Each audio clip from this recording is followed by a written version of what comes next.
के पंजे में फंस चुका है।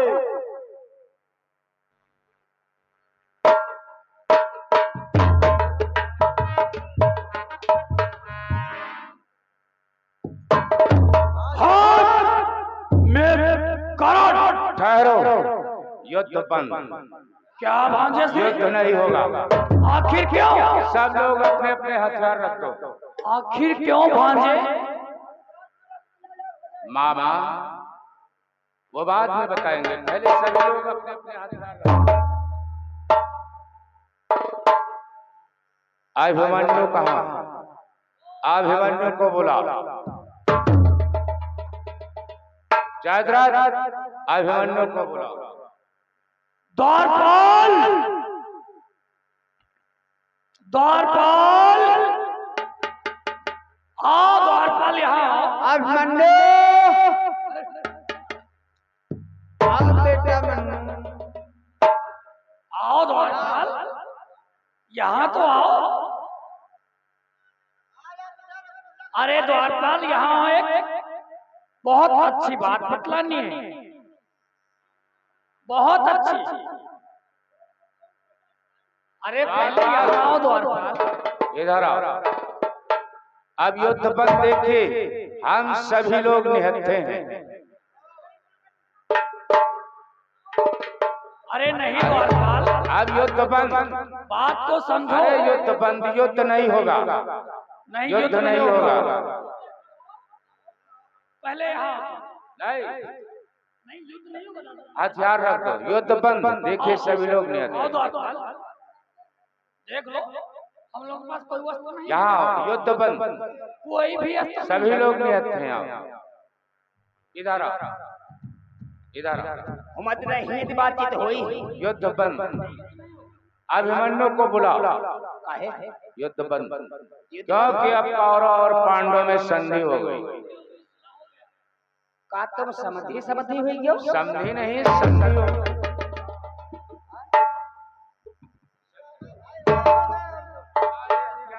नहीं, युद्ध।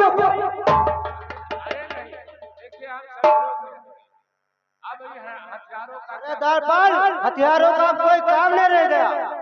हम तुम लोग भाई भाई हो।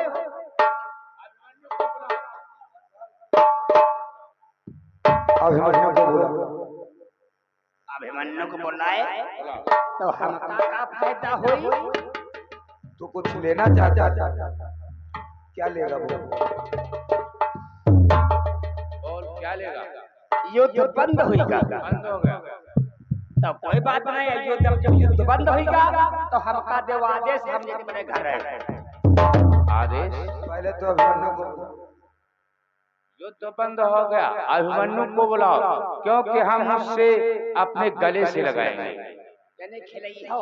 हाँ, युद्ध बंद हो गया। तो जैसे अभिमन्यु खेल जाए उससे हमको खिलाएंगे। बिल्कुल। अरे कोई मेरे खानदान का है क्या?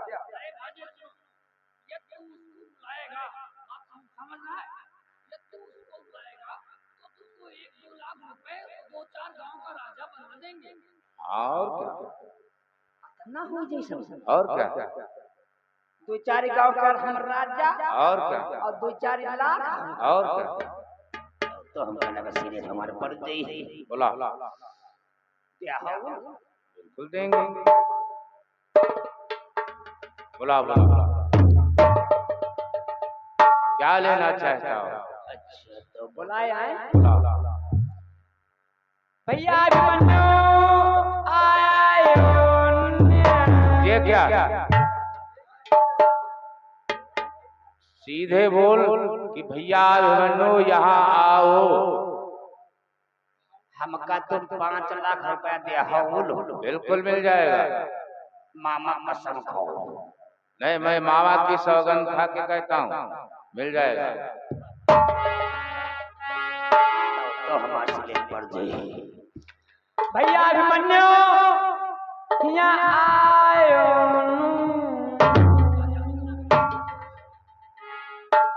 हमका ये कैसे बोल रहा है? सीधे बोलो। हमका और दियो। और क्या चाहिए? हमका डबल भ्रांट दियो। क्या कर? डबल घाट नहीं, डबल बेड कहा जाता है उसे। हाँ वो है ले आप। मिल जाएगा। तो बुलाए भैया। बोला भैया अभिमन्यु आयो। अब क्या हुआ? हमका आप चीज और दियो। वो कौन सी चीज मांग रहा है? तुम कई जने हो? 7 लोग हैं। भूल जाइए। एक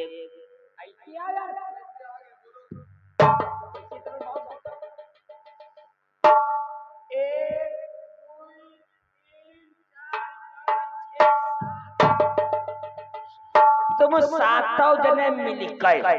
हाँ। हमका सब कोई पाछे दियो।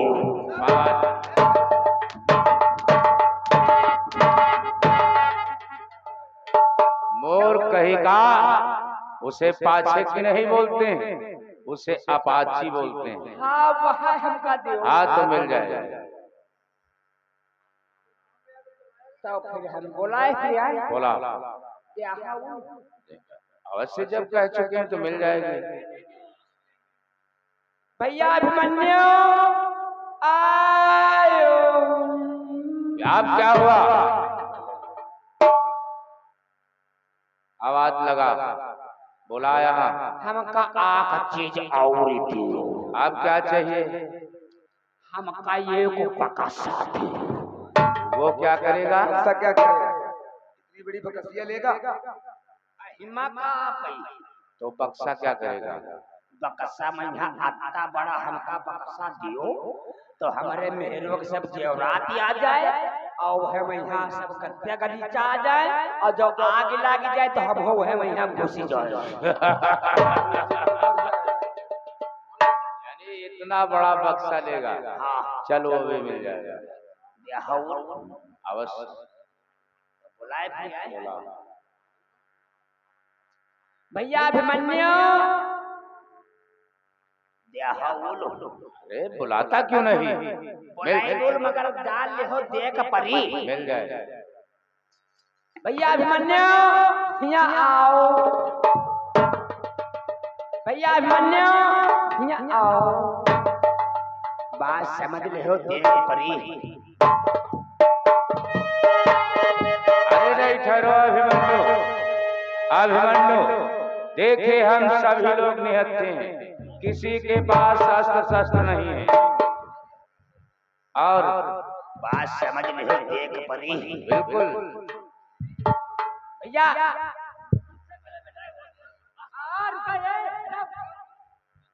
अभिमन्यु तुम्हारे दादा दुर्योधन कहते हैं कि युद्ध बंद होगा। नहीं अभिमन्यु तो चक्रव्यूह काला खूब किया तूने नाम, कोई भी ना कर सका बालक ऐसा काम। और वीरता तुम्हारी पर लालन, हम बड़े मंगल सब भाई।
वैसा तुम्हें पाया, वास्तव में तुम वीर बालक हो। परंतु राजा श्री संधि हुए कितने दिन हो गए हैं? आज संधि हुई, आज 16 दिन हो गए। बेटा आज 17वां दिन लगने वाला है कि 17 दिन हुए पंथ के युद्ध, अब होने नहीं लड़ाई है।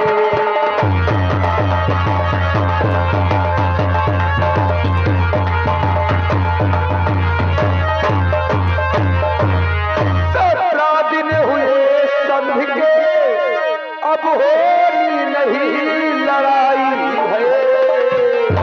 अब हम सब मिलकर एक हुए, हृदयों में खुशियां आई है।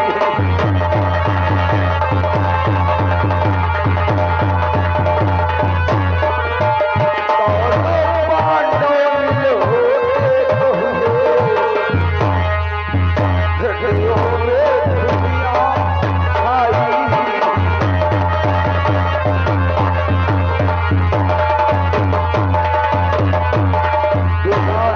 आज 17वां दिन लगने वाला है, इससे युद्ध बंद हो चुका है। हाँ बेटा, और ये अस्त्र शस्त्र मुझे दे दो। अब जब संधि हो गई तो अस्त्र शस्त्र रखने से क्या फायदा का? देखिए हम सभी लोग कहते हैं अस्त्र दे दे हो। हमारी बोनी कहती रहे जहिते लड़ाई हो जाए वही का अस्त्र न दीनी। अरे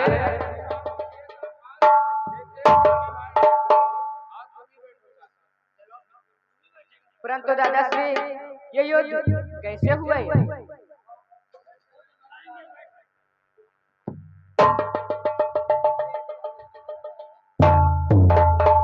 चलो हमारे लिए कान आए हो सही तो अब कहती हो। अरे तो क्या बेटा क्या कह रहा है?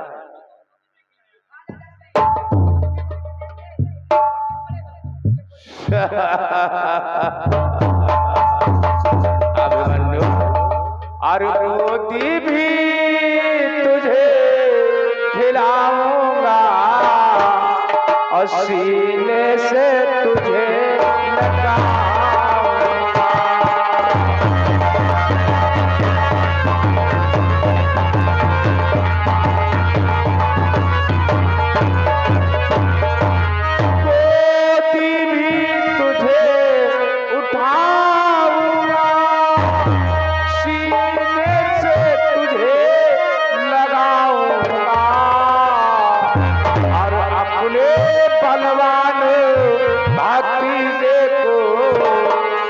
कर मैं लाड़ो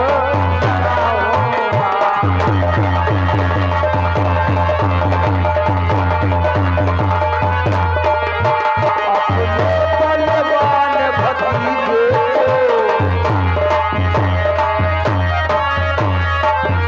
अपने बलवान भतीजे पर कर प्यारी जगराऊंगा।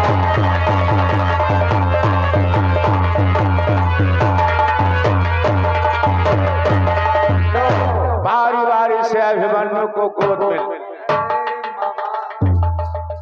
मामा वहाँ कागज में तो जा रहा। जब तुम लेना नहीं जानते हो तो क्यों लेने लगते हो? अरे भांजे, जब तक बेटा मन्नू को गोदी से नहीं खिलाता तब तक हमारा दिल बोलता ही नहीं। अरे जब बुढ़ा के नहीं पावती हो। कोई बात नहीं, मामा का दिल मचल उठा। अभिमन्यु को बगैर गोदी में लिए उनसे रहा नहीं गया। परंतु दादाश्री ये युद्ध किसलिए हो रहा है? आओ बैठते हैं, तत्पश्चात सारी कहानी तुमको बताते हैं। अपने कहीं सब जानते हमका कोई नहीं दिया इनका भतीजो आए खिला लेकिन हमका एक लेबो के दही भज डाली मरी के नहीं।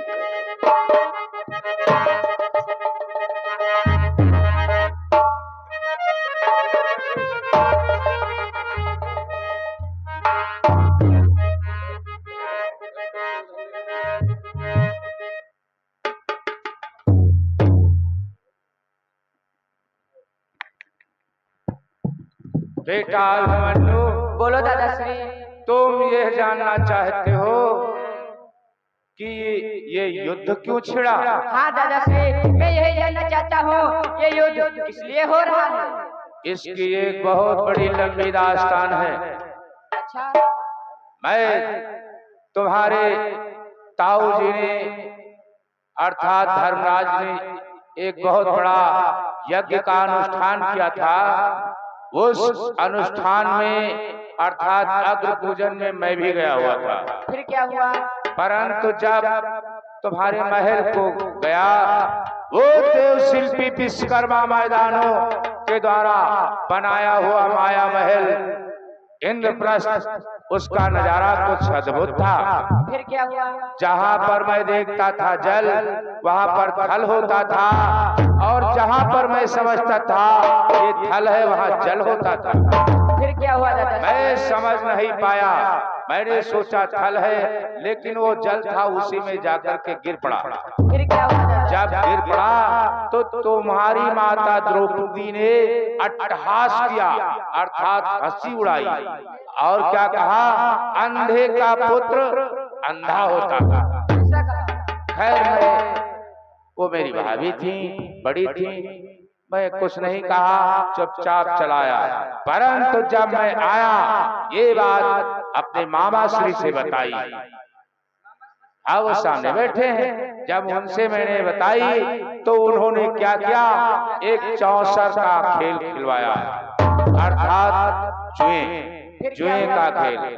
तो जुए में मैंने तुम्हारे दादाओं का सारा राज्यपाट सब कुछ जीत लिया। इतना ही नहीं, पांचों भाइयों सहित और तुम्हारी माता द्रौपदी को भी जीत लिया। फिर क्या हुआ दादाश्री? और ये सब जानते हो, ये सब मामा सकरी की चाल से हुआ। मामा क्षमा मांगो। ठीक है मामा श्री। चलो ठीक है, क्षमा कर दिया। दादाश्री, अब मैं अपने महल को जाना चाहता हूँ। अरे बेटा बैठो, चले जाना। इतनी जल्दी क्या? नहीं, मुझे अपने प्रिय उत्तरा की याद आ रही है। ओ, उत्तरा की याद? हाँ दादाश्री, उत्तरा की याद आ रही है। दुशासन अभिमन्यु को व्यूह के बाहर जाने का मार्ग बतला दे।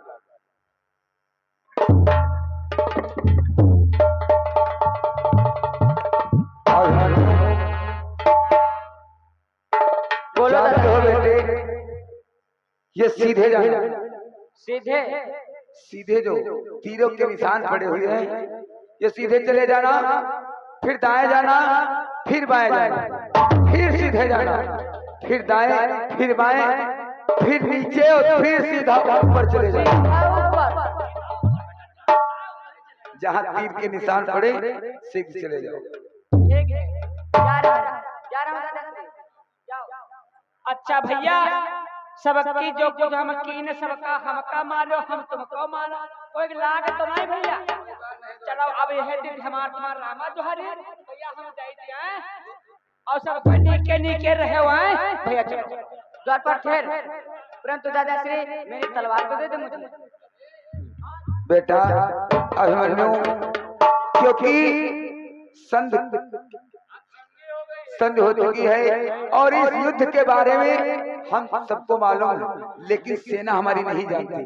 तुम्हारे हाथों में अस्त्र देखेगी, आक्रमण कर देगी, इसलिए युद्ध बंद हो चुका है, चले जाओ। तो हमारी औजार देखी तो लड़ाई लगी, तुरंत आक्रमण कर देगी, और फिर हम फिर आ जाओगे।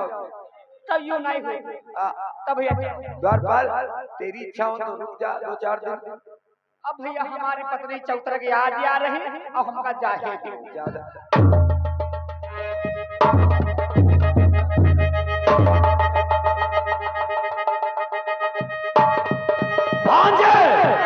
यह तुमने क्या किया? शिकार को पकड़ करके पिंजरे से पुनः वापस कर दिया। तुम मुझे बेवकूफ समझ रहे हो? अगर जाने न देता तो क्या करता? तुम सब महारथियों को मरवा देता। एक सब पे भारी था। किंतु आप कोई उपाय सोचा है या नहीं? आप मेरी बात सुनो, अपने अपने हाथ अस्त्र शस्त्र हाथों में उठाओ और मेरी बात सुनो। और घेरो पकड़ो बांधो इसको, आरे बांधो इसको, कहीं निकल नहीं जा